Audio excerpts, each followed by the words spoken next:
Welcome to the Successful Life Podcast. I am your host, Corey Barrio, and I am here with Rocco. Is it Cozza? Cozza. Cozza, I was close. Yeah. So, No worries. Rocco is a Tedx speaker. He also is an attorney, entrepreneur, which is interesting because I think I'll speak for myself, I assume that most attorneys or lawyers, whichever it is,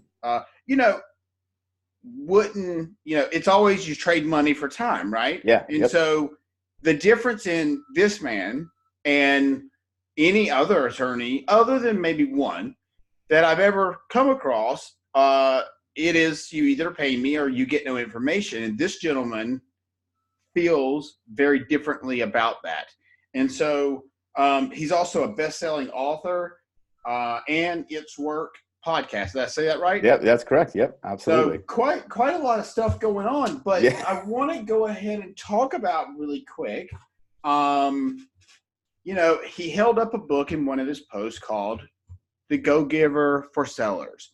Mm-hmm. And I lit up when I saw the post because I've read the first book called The Go-Givers. And we'll let him talk about what that book is like. And then the Go-Giver is it Sellers? I can't remember exactly the title. I think it's the Go-Giver Seller. Okay. I think it's the Go-Giver Seller. I can pull it up and see. Give me 1 second. I'll find the title of it. It's sitting on my shelf, but I can't see it across the room. Go-Giver Sell More. That's what it is. Okay, yeah. So in I want you to talk about the premise of both of them and how that has played a part in your life. Yeah. And especially from an attorney standpoint, that makes this so much more powerful. Yeah. So Rocco, knock it out, brother. Yes. So I read the Go-Giver. God, it had to be years ago. And it really impacted me because it really talks about just being, to make it simple, it's of being of service to others with really not expecting anything in return. And that's how I've lived my entire life. And that's actually what my TEDx talk was about. It was about the power of kindness in business, but I use kindness as the frame for me just giving my time to others with zero expectation of anything in return. Now, as an attorney, that's completely counterintuitive. We're taught in law school that time is money, billable hours. But when I started my own practice, I wanted to do things differently. I looked at it as I'm not a lawyer. I'm an entrepreneur that sells legal services. So how could I do it differently? So I used kind of that premise of being of service to others to really build my practice. And I was actually with a gentleman last night. We were just networking and talking about different business things. And I was kind of telling him about my whole practice has been built around the principle of people come to me first before they go to anybody else. Even if I can't help them, like as a lawyer, they come to me because they know I will help them in any way I can. Connect them with someone, refer them to someone, give them some advice, point them in the right direction. And I never expect anything in return. But doing that has led to these amazing opportunities in my life. And I'm extremely thankful for the success I've had. But it really boils down to the principles in those books, just being of service to others. So you know what? I totally 100% agree. I wish I could say I've been doing that for years, but I haven't. Last July is when I started this journey. But my experience since then has been exactly the same. It's been that if there's two sides of the coin, right? So you could give a homeless guy, let's just say, $20 and think in the back of your head, well, I'm going to get that back somehow. That's not what we're talking about. No. Not at all. No. So if you do it with the wrong intent, exactly, then it doesn't work. It doesn't work the same. It is. And I always tell people you cannot have any expectation. That is the key. When you take away the expectation of giving your time or giving something to someone and you're going to get, now you always do get something. If I look at my career journey, all the cool opportunities I've had and just how my business has grown has come from me giving my time, but I never give my time expecting something in return. In the moment I made that shift years ago and really approached life differently is when everything changed. So give the listeners an example of a time where you have freely given your time, and then in direct proportion, Hmm. you linked it back and said, that this happened.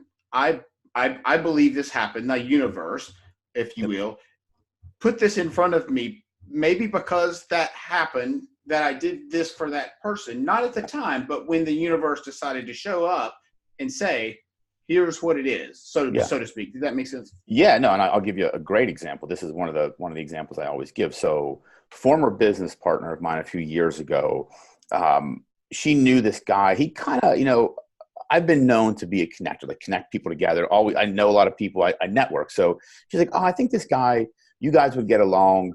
You should meet him." And I'm thinking, okay, like I had no idea what to expect from this. Well, we were supposed to meet. I'm in the outskirts of Pittsburgh, so we were supposed to meet in downtown Pittsburgh. It was a blizzard that day.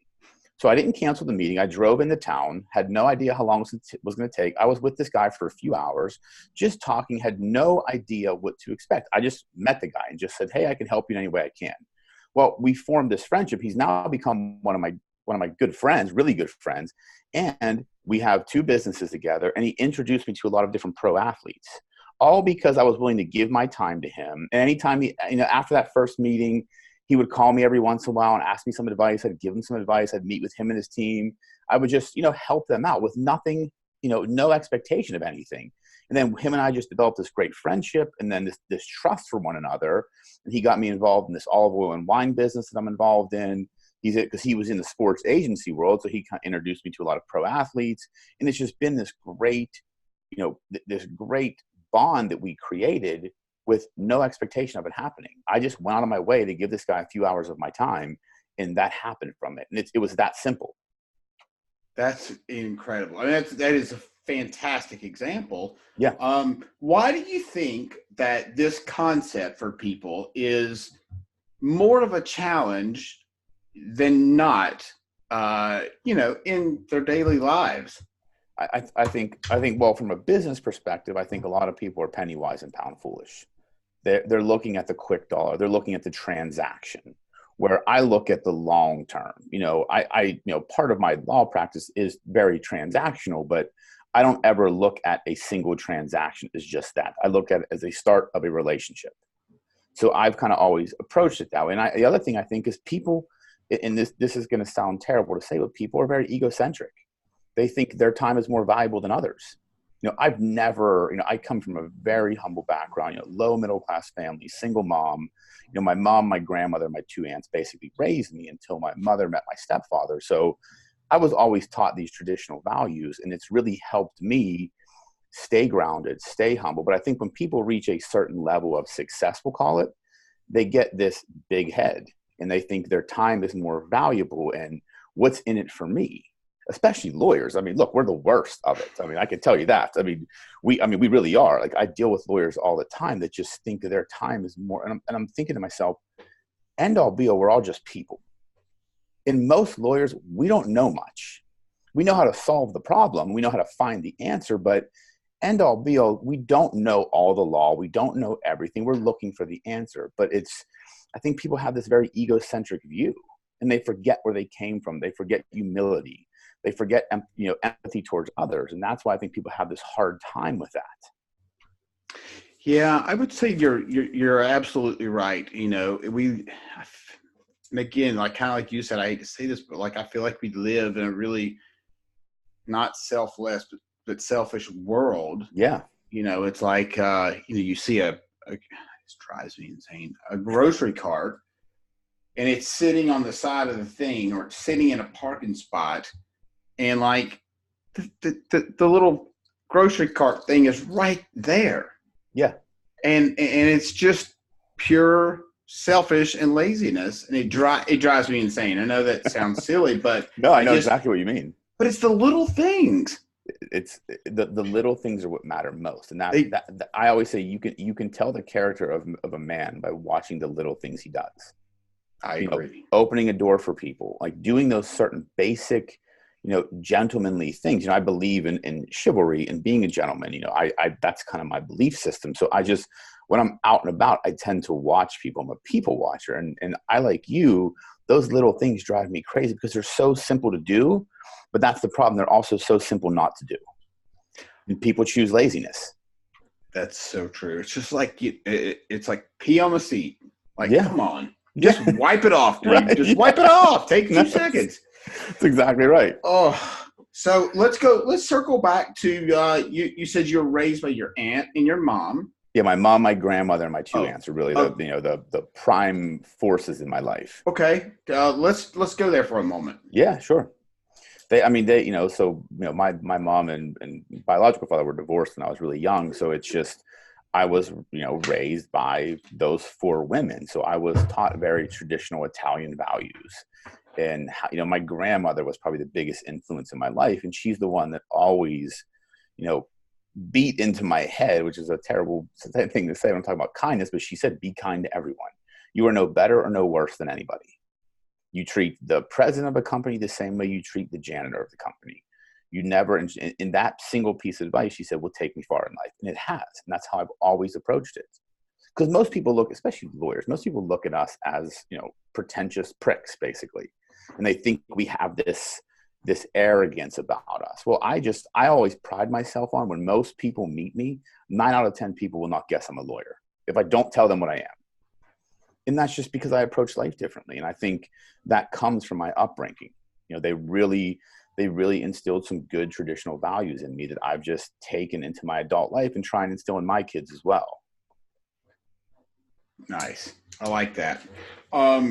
So I want you to, so you said your dad, you guys divorced early. Now, is it, do you still have a relationship with your biological? No, he was pretty much out of my life for most of my childhood. And then he passed away when I was in law school, I think, in my early 20s. So my stepfather's been like my father figure my entire life. He came into my life when I was about 8 years old. Okay. And I basically consider him my dad. Sure. There's no question about it. He's been there for me through everything, so it's just been, I've never really looked back. It's, people always say, people have issues with, they had relationships with their dad. It's never been an issue to me, because I felt like I got to a point in life where I realized that my real father didn't do what he could for my mom. So it's, I saw the pressure my mom took on in raising me and trying to raise a son and do everything right and give me the things I needed to be successful. And I give her all the credit in the world for what she was able to do. And then, my stepdad, when he came into the picture, he's really helped as well. So it's, I've been very fortunate to have an amazing family around me. That's fantastic. I love that. So your let's go back to your TEDx talk. Yeah. So I listened to a little bit of that and noticed that you said, what was the question that you asked? And then the response was kindness. Talk about that. Yeah. So that whole talk came from, I started kind of my speaking career, speaking to high schools and middle schools here in the area about entrepreneurship, business, leadership, kind of my career journey.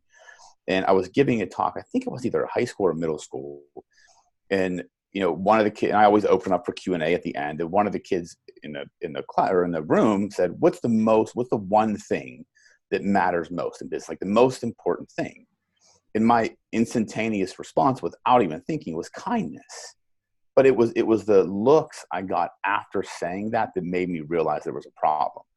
Like, those kids looked at me like no one's ever told them that is important. They've heard about kindness in life, be kind to one another, do those things. But in the business world, to be successful in life, like, no one's ever said that single thing, kindness, can get you where you want to go.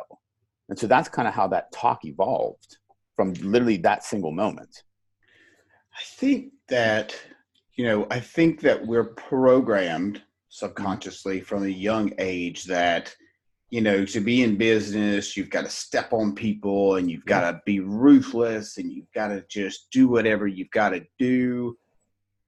And I think that carries forward into our adult life, because once our subconscious mind gets programmed, unless you're aware of that habit loop or whatever that programming is, it never gets broken.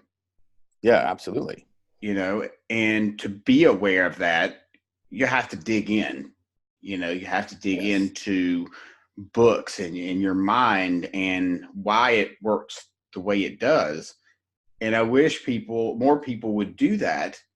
I think we would have a better society. I think people would think differently Yeah. if they knew why they did what they did. Yeah, I mean that's people never look at the intentions behind their actions, and that's a big thing. And coming to your point about people thinking business has to be ruthless. Now, when I talk about kindness, I also say I'm not a pushover. Like I can be ruthless, I can be hard nosed and aggressive in business, but my definition of kindness is treating others with respect and dignity, no matter who they are. I can still be ruthless to you, but treat you with respect and dignity. And it's about giving your time to others without the expectations. That's really when I talk deeply about kindness. I mean, in the business sense, that's really what it is. Just saying yes to that meeting, even though you don't know what's going to come of it, who cares? You never know. And just be that person that is there to serve others.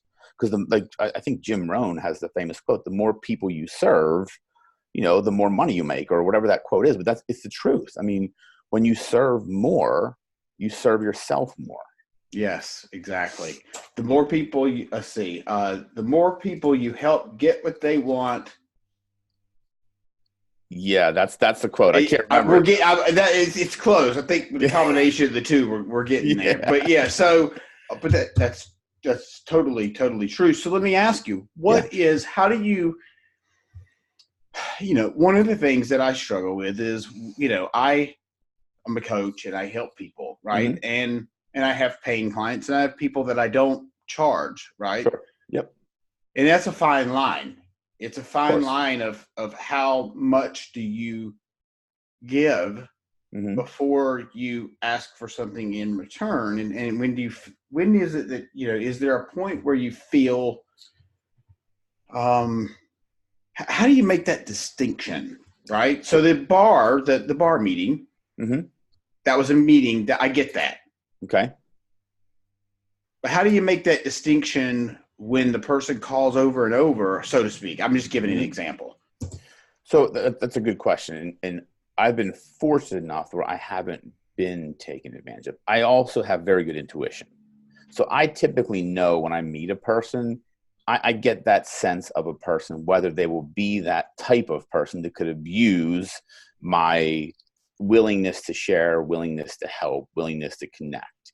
And I've just been fortunate where I haven't experienced that. And then I take it back. There have been a few times, and then it's just I have to start setting the ground rules. Like I always tell people that, look, I'm always here to help, but I'll let you know if it's something that I have to do for you, meaning as a lawyer or as a coach or whatever the case may be. I kind of walk that line, and then I try and keep a very stern demeanor with some people. I think you have to build that intuition to understand people, because some people just need help, right? And I'm all for helping them. Some people need a little bit of help, but they also want you to solve their problems. Mm, And so in those situations, when you find that person that needs the help but wants you to also do the work and solve the problem, that's when my demeanor has to shift a little bit, and it turns into a more stern demeanor with the person. I'm still willing to help them, but I also tell them that, look, this is something you've got to do. Like, you've got to take what I'm telling you and go do something with it. Don't come back to me in a week and ask me another question if you didn't do what I just told you to do. And so I kind of put the ball back in their court and make them accountable to the advice that I've given them. And then if they're not willing to do that, then I'm not willing to continue helping them. right. Yeah, that makes sense. You can't do it for them. Right. And a lot of people, I don't know about a lot, but some people that you come across, Mm-hmm. that's just the way, they're people look for a handout, and Yeah. you're right, it is intuition, and you do know when that, it is. Now I'm sitting here thinking, because I'm thinking about a certain situation where Yeah. I've given a whole lot of advice about an area that I am very, very well versed in, Okay. and I did it because the person needed help, Okay. and it really, she was getting ready to, spend a whole lot of money that she didn't need to spend, like a lot of money. Okay. And so I spent several hours with her, and I don't feel like she took advantage of me. Sure. But I spent several hours with her, walking her through a lot of stuff that she just didn't know questions to ask. She's starting a business, Okay. and she just didn't know the right questions to ask. And so I was talking to my wife, and I said, I think, I know I'm doing the right thing. I said, do you think I'm, where is the line? Yeah. And it's hard sometimes when you know that you're helping someone and they are doing their part, right, and they're totally engaged, and Mm-hmm. they are writing down, they're listening. Yeah. I guess in that situation, I'm doing the right thing. Yeah, and it's one of those situations where I always make sure I have the time. So in that situation, I might say, hey, I have 30 minutes I can give you right now. Like, let's hammer out everything you need to ask me, everything we need to go through in 30 minutes, because unfortunately I have a prior commitment. And sometimes you've got to set those boundaries. Where if you know it's a person, okay, if I meet with this person, this can be a few hours just because history repeats itself. I go into that and saying, hey, I don't have a ton of time. I'm willing to give you what I got. I got 30 minutes. Does that work for you? And so then it kind of, it takes those peripheral questions that they ask out of the picture, and they get really down to the meat of what the issue is. And that's kind of how you can start filtering out the people that are really serious or not. That makes total sense. So how long have you been on this, let's just say, personal development journey? You said quite a while. I mean, since my mid-20s. The first personal development book I read was The Success Principles by Jack Canfield, and that's the single book that changed my life. Because the one, have you ever read? If you've never read the book, I highly recommend it. It's a book I read every year. I actually have not. I know who he is. Yeah, it's a long read. Like, it's a very thick book, and it's one of those ones that has, it has chapters. You can just read a chapter here and there. It's not something you have to read front to back. But there's one particular chapter in that book, or one principle in that book, that changed everything for me. And the principle is, we are 100% responsible for everything that does or does not happen in our life. And he gives this formula. And the formula is E plus R equals O. An event plus a reaction equals an outcome. And what he talks about is, you always control one of the variables. You can either control the event or how you react to it. Therefore, you always control the outcome. And to me, for some reason, that just makes, I'm a logical thinker. It made so much sense to me at that moment in my life, in my 20s. It's like, yeah, like, I can't, people aren't going to do it for me. I've got to do it. And if I get mad about it, that's on me. Like, that's the choice I made to react that way. If I can't change the event, I can react to it differently and learn from it. And that's kind of what really, catapulted my personal growth. And it's been this evolution. I even talked recently on my podcast and on my Instagram about the shadow side. So this new kind of journey I've been on over the past couple months has been really getting in touch with the dark side of life.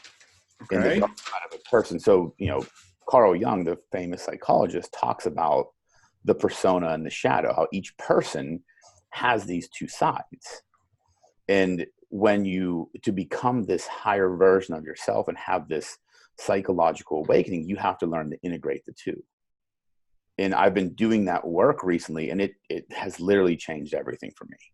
Okay, so I'm like freaking out, intrigued. Yeah. So you got to tell me more. This is like, I'm like, oh my God, this is new stuff. I love new stuff. No, so this was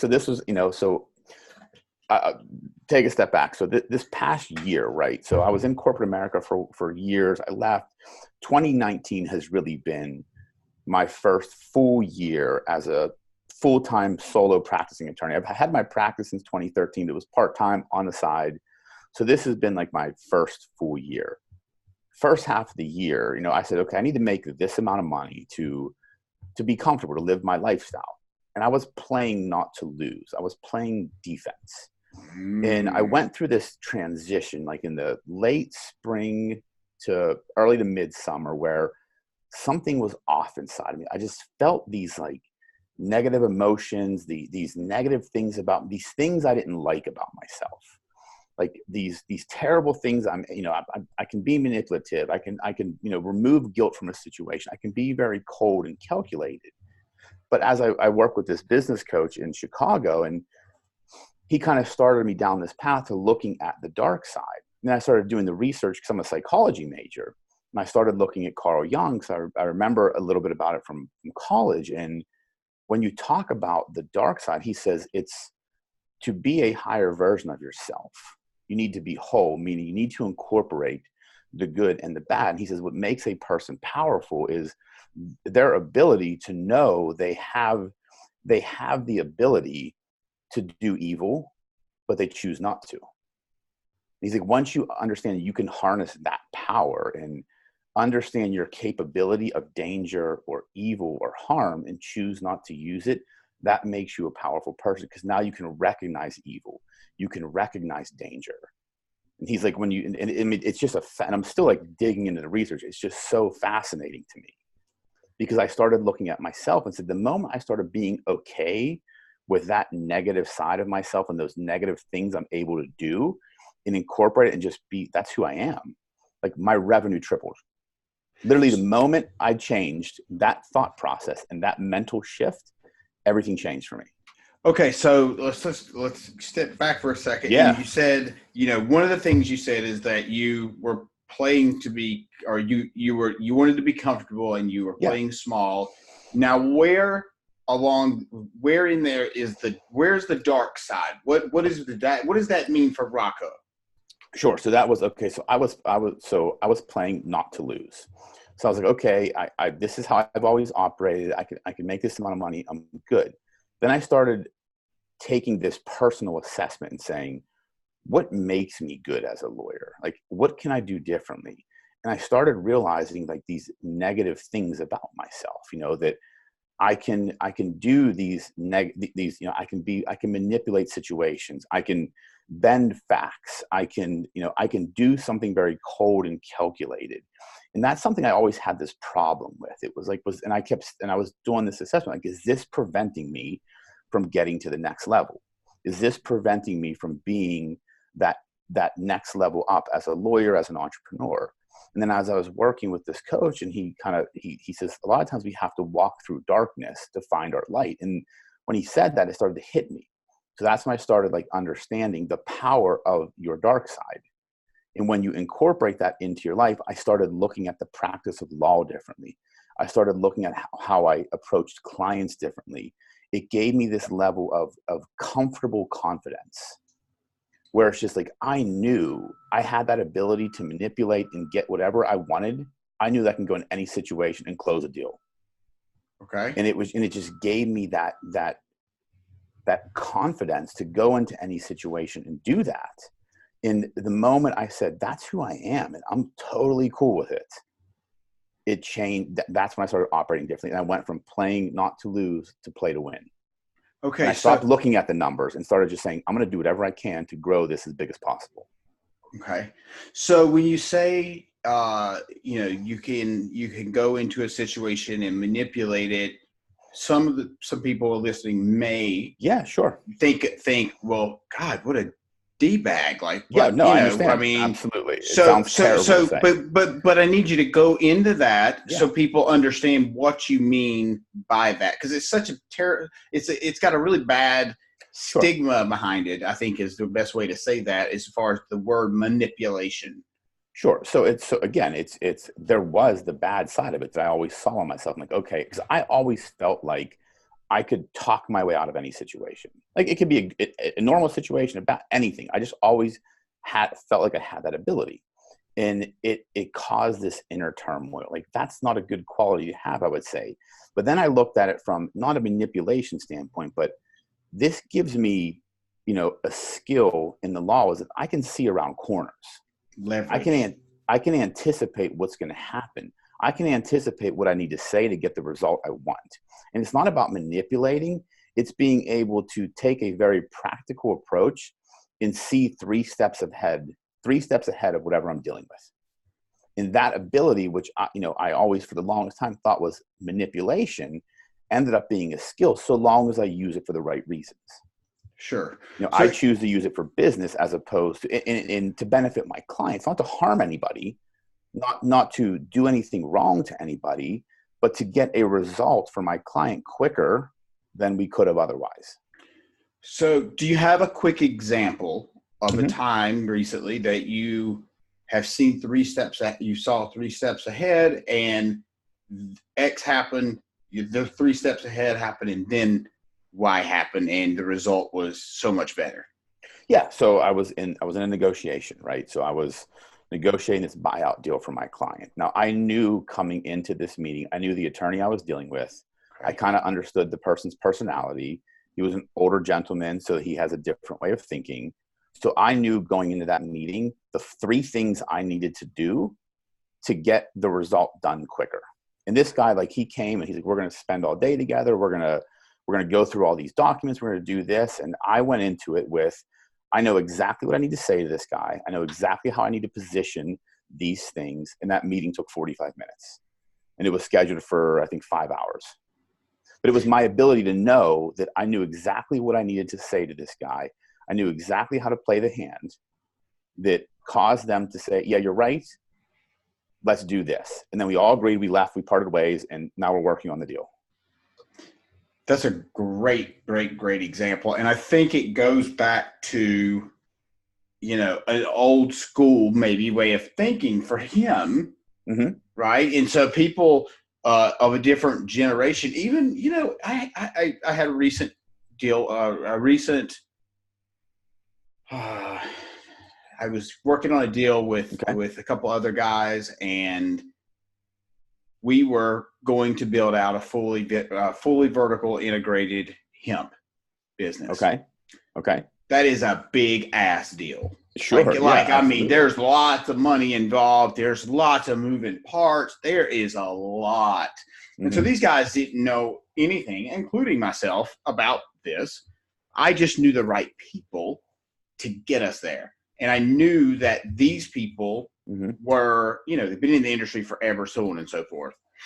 Well, there are certain steps that you have to take. And in order for my guy to provide the information that we need, it's like a case for you. In order for you to provide all the information, I got to pay you, right? Because that's just how it works. He's not going to give us 20 years of information so we can then make a decision. Right. And so these guys that I was going to do this business with, and the universe stepped in and said, this is not what you need to be doing, clearly. So, they wanted to figure out the percentages of the business. Well, what are we figuring out? Because there is nothing there. Right.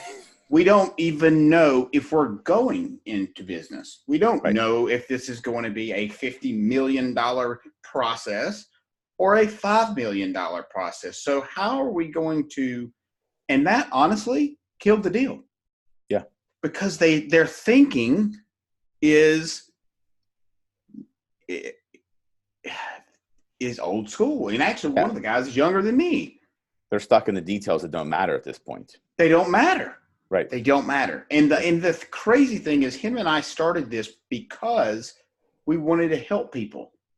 That was the premise of it. And then as we slowly got further down the road, then it was all about the percentages and this and that. And I'm like, the whole reason is out the window. Yeah. So it crashed, fortunately, because it's a longer story, but it worked out great for me because I got a whole bunch of information. And now I've connected with people that I'm going to make a whole hell of a lot more money with. That's awesome. And I'm going to do half the work.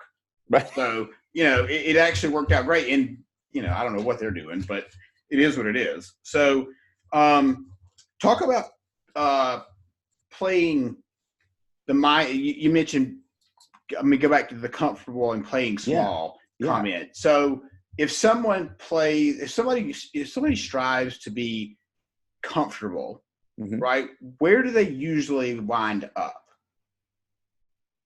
Maybe that question wasn't clear enough. So if I aim to be comfortable, if I am comfortable at $100,000 a year, okay, all right, and then usually whatever you aim for, there's a chance you may fall a little bit short. Sure. So why not aim for 150, right, and that be your comfort level, and know that if you're a little short, everything's going to be okay, but guaranteed you're going to be over 100. Does that make sense? Make complete sense. I had this discussion with a client yesterday, actually, about setting goals for next year in their business. I said, you need to shoot way higher, because even if you miss, you're still higher than what the goal you just gave me was. And that's really, so I looked at it again. It was, I had to make the mental shift. I knew that I needed to make X every month to maintain the lifestyle for my wife, kids, myself. So it's like, when I made that money, it was like, good, I'm good. If I make a little bit more, awesome. But I wasn't trying to be greedy, but that's what I was telling myself. But I was just playing not to lose. Like, I knew that I had to make this. Once I made those mental shifts and learned all this about myself, I said, no. I'm way better than I thought. I can make a lot more money. And I blew that goal out of the water. Like, I have a dashboard that my law firm has all of my metrics on it. And it has like this graph where it shows what I was projecting over the year. Like, I almost doubled it. And that just happened in the past 4 months, just because I shifted from that, I don't care how much I make this month, I'm going to go out and crush it. And I just started operating differently. I integrated that dark side. I became that comfortable confidence in who I was as a complete person, not as a good person, but as a complete person. And that's the difference. And it really changed everything. But people get very comfortable and look, some people may just want to make $100,000 and that's it. And they're good. Like, they want to spend time, they want to come home at 5 o'clock, coach their kids' teams, do all that stuff. Great. If that's what you want and you're good, all power to you. But if you're not, or if you complain about where you are, you have to ask yourself a question. How are you playing? Are you playing defense, like protecting the moat, or are you playing offense? Are you going on the attack? Because once you go on the attack, that's when, it's going to be tough. And you're going to go through some crap and it's going to hurt and you're going to get beat and you're going to get cut and scraped.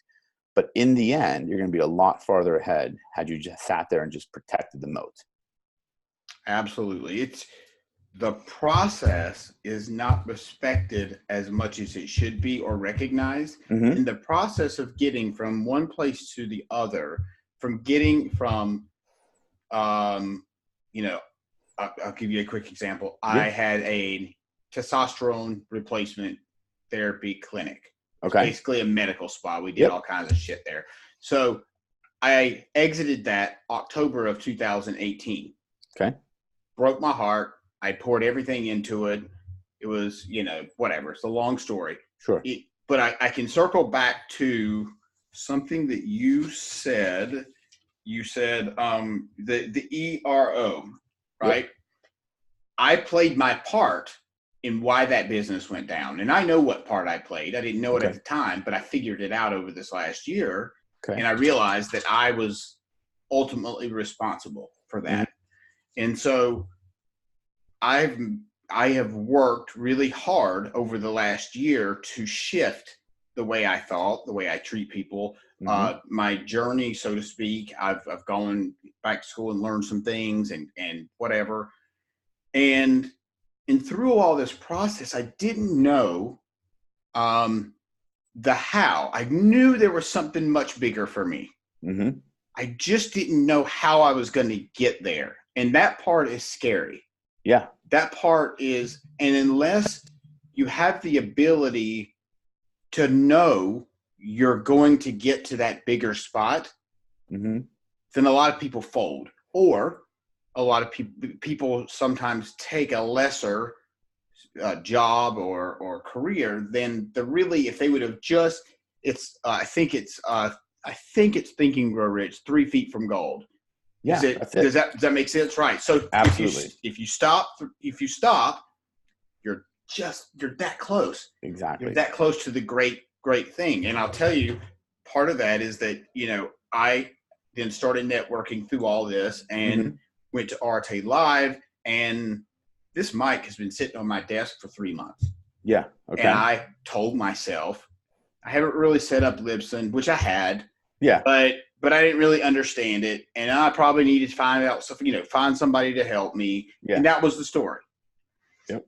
And while I was at Arte, this also circles back to something that you said. Mm-hmm. Before I went, a few days before I went, I thought, well, what am I going to say to people? I'm going to be rubbing elbows with these great people, And then I decided I'm going to have no expectation this weekend. Yeah. I'm going to go and I'm going to shake hands and I'm going to enjoy myself. And I'm going to meet as many people as I can and I'm going to have a great time. And that's exactly what I did. And as I was exiting the last day, it was towards the end of the day, everybody pretty much was gone. I ran into a gentleman named Ryan Williams. And I didn't know anything about Ryan. I shook his hand. We introduced. I had already connected with him on social, which I didn't realize. And I said, hey, I'm starting a podcast. Would you like to be on it? And he said, absolutely. And it put me in an uncomfortable position to where I had no choice but to spend 20 hours a day figuring this thing out. And I have literally had to figure out every single piece of that. And in the midst of all that, my stupid computer crashed. And so I'm like, oh my, fortunately, everything was okay. It's still not running quite right. But, you know, at the end of the day, though, I have now connected with so many people. There are so many opportunities that have opened up for me that are far bigger than my mind would have ever created. Yeah, that's awesome. And that's what happens. It's because I hung in there. That's it.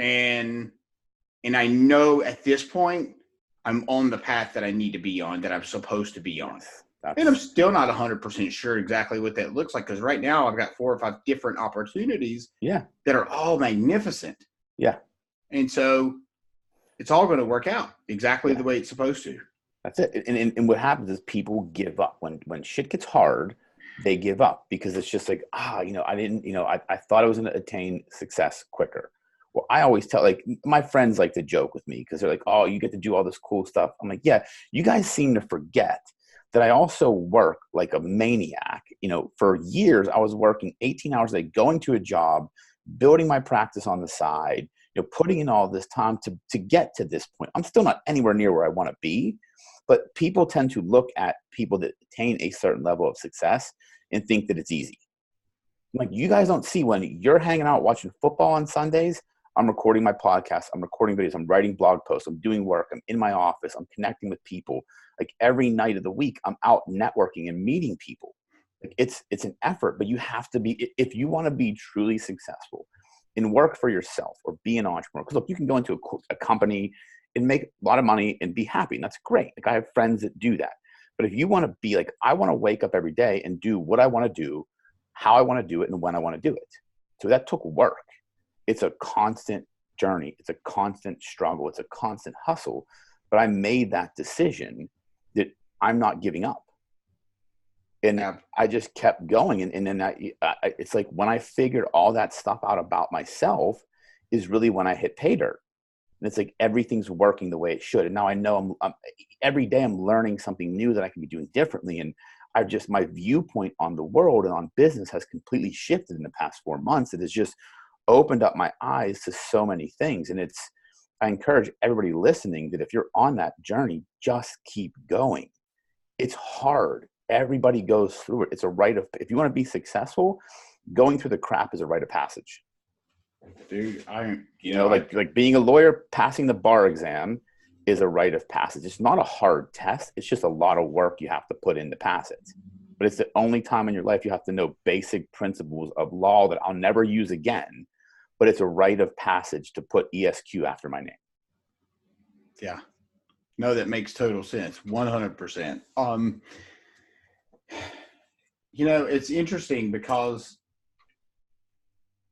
there isn't an overnight. I mean, there may be some overnight success, but I saw this the other day. My overnight success took 18 years. Okay. Like it, and if you think about that statement, my overnight success took 18 years. Yeah, right. Exactly. Well, because there really isn't. I mean, there's a few.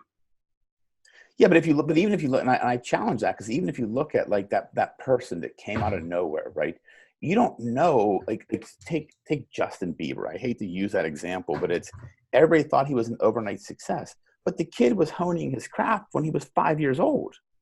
That's a very good point. He's working, he's singing, he's going and doing these things, and all of a sudden one YouTube video hits and they think he's this overnight success. They're not looking at the decade that he put in beforehand to learn how to sing, to play instruments, to get comfortable doing it. That's work. Every athlete, the same thing. That guy that comes out of nowhere and and has a breakout season, overnight successful. No, he's been playing football or baseball since he was 5 years old and put in the work. People don't give you credit for the time spent. That is such a good point. I always wonder, if you think about, you said you work with some athletes. If you think about an athlete, their chances of making it into the professional world, the NFL, the NBA, the NHL, the whatever, are not very good. No, not at all. So they have to, and they put in unbelievable amounts of work like you just said, from a very young age with not a good chance. Yeah. That tells me a lot about somebody. Exactly. It's exactly right.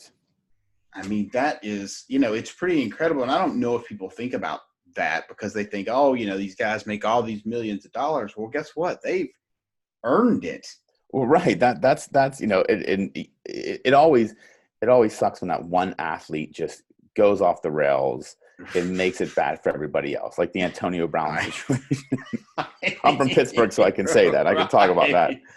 But it's these guys, like, you're right. Like, when people get mad about how much money they make, it's like, guess what? They're the ones that did the work to do it. If you're going to complain about it, go out and try and do it yourself. Like, go out and make the money somewhere else. Like, I'm not a complainer. Like, I in the past, I'm sure I was, but I always look at it like, if someone else is more successful or makes more money, they've done something I haven't figured out yet. That's how I look at it. Not that I'm comparing myself. I'm like, that guy knows something I don't, and how can I learn what he knows? That's how I look at it. But we have this human nature. You have this jealousy inside where if you see somebody successful and you want to tear them down. No, like, I'm happy for them. Like, more power to you. If I can learn from them and kind of understand how they got there and dissect some information from it, that's great. Like, I want to see people more successful than me because I want to learn from them. I'm constantly climbing the mountain.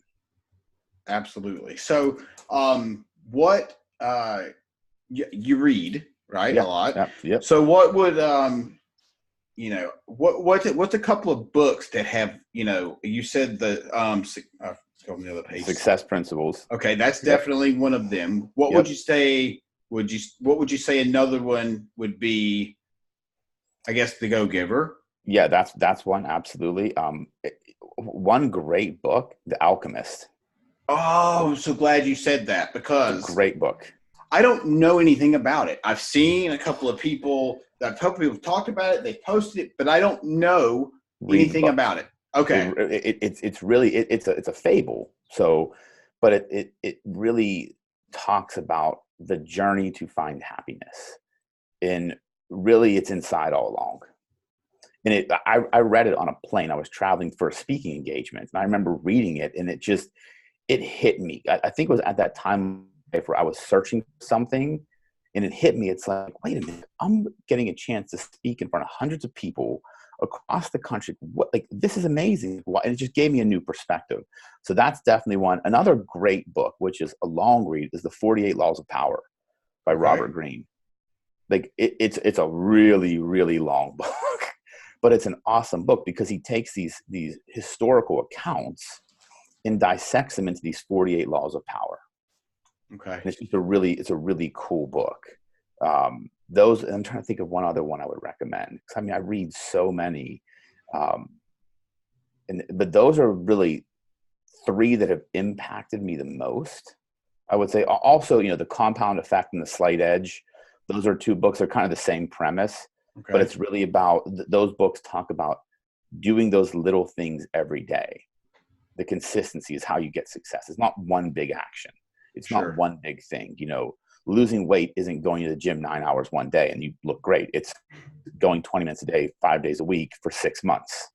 But they're good books because it's simple principles that a lot of people overlook because they're things that are easy to do, but also easy not to do. Right. And it talks about, and it gives really good examples. Those are the books I would recommend. Absolutely. Have you read The Magic of Thinking Big? Yeah. When did I read that? Like a year ago. Who wrote that book? I can't remember. God, I have no idea. I know I read it. I think about a year ago. I read it. Yeah, it was a It was good a one good one. for sure. Absolutely. The one I'm reading right now is The Power of the Subconscious Mind.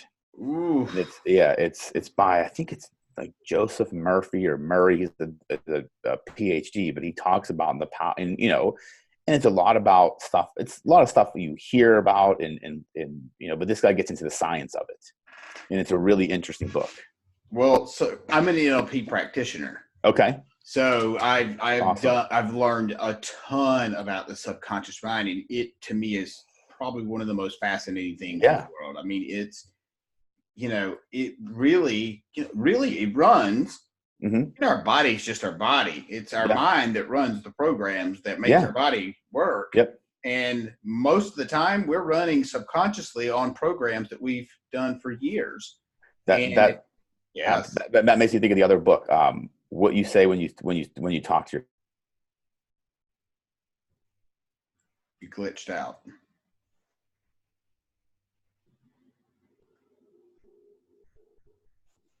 Well, did we lose connection? Can you hear me? Okay, I can now.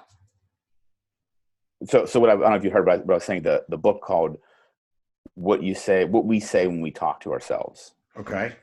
It's by a guy, I think it's Shad Hofstetter, but he just my is our brain and ourselves as the software. He talks about just reprogramming the software by telling yourself in your subconscious mind different things. Yes. If you want different results, you have to put different software into the computer.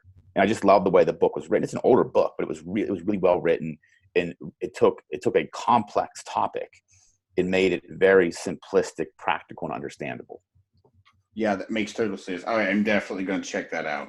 Yeah, it's a good one. Because our self-talk is also it's a big deal when Yeah, you say, I'm sorry all the time. right. Because what are you saying? Like you're really literally saying to yourself that you're not a good person. Yep. You don't, and so little things, Yeah, little bitty absolutely. things, it makes all the difference in the world. Yep. All right, my man. I will so it's about time to wrap up. Do you Sure. have anything else you'd like to share that we can exit on? Any kind of suggestions? What would you say to the audience that would make them think about something differently? So I would say two things, right? This is two pieces of advice I typically give everybody. You Okay. know, every day when you get out of bed, you get the choice of how that day is going to go. You can choose to be happy, or you can choose to be pissed off. You can choose to be stressed. It's your choice. You don't have to be perfect, though. You're going to have those days where you want to get up and be in a bad mood, and that's okay. Embrace those days, but understand that every single day, it's completely your choice. When you understand that, you'll change the way you operate in the world. That's the first piece of advice I give everybody, because it's that simple. Like when I get every day out of bed, I literally say to myself, how is this day going to be? How do I want this day to be?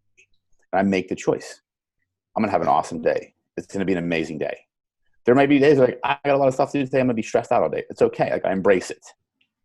But I ask myself that question. And the second piece of advice is, no matter what you're trying to do in life, it's always going to be harder than you expect, yet easier than you expect. Because it's going to take a lot more work than you anticipate, but the complexity of the work is going to be a lot simpler than you think.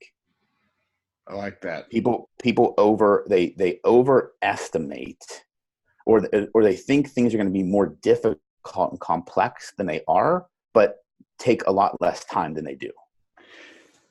Does that kind of fall into like analysis paralysis, like paralysis? You think I do, but I think people tend to think that they go into a business and they try and figure out this. I'm going to do this complex SEO strategy and all this stuff and build all these things, and I'm going to trademark this and build this, and they're overcomplicated. And then 3 months later, like, oh, it didn't work. I'm like, okay, well, if you would have given it 12 months and just put out content or told people what you were selling, it would have worked. You overcomplicated the beginning and tried to get into this complex situation, but you didn't put in enough time and effort in the long term. That's what I always, especially with a lot of the businesses I work with as a lawyer and as a coach, is some people will come to me and say, I want to set up my business. I need all these contract drafts. I need to trademark this. I'm like, how about we sell something first? Sell your product. Then we can see if there's a market for it. Then we'll do all this other stuff. But go out there for the next 3 months and try and sell your product. Like, don't pay me to do all this stuff now. But a lot of people want to make it really complex because it makes them feel like they're doing something. If they have all this complex stuff and they try and figure out all these things, and they wonder after 3 months it's not working because they approach it wrong. So that's what I would do. It's harder. It's going to be harder and take more effort than you think, but it's going to be also simpler than you think. So try not to overthink it. Yeah, exactly. That's it. It's overthinking. We all have a tendency to do that, but if this audience can take 2 things away, take those 2 pieces of advice away. That's fantastic. Rocco, thank you so much, brother. I really appreciate you taking the time, like we were talking about, you gave me an hour of your time today that you didn't have to do. So thank you. I very much so appreciate it. No, I appreciate the opportunity. This was a blast. Absolutely. I enjoyed it as well. Thank you so much. If there's anything that I can ever do for you, please let me know. I'll let you know when when the podcast drops. It'll probably be a few weeks, couple weeks. Okay. But thank you so much, brother. Man. No, I appreciate it, man. Thanks for the opportunity. And if you ever need anything from me, feel free to reach out. I'm always happy to help. Thank you, brother. My pleasure. All right, have a good day. You too, man. Take care. Brother. All right. Bye-bye.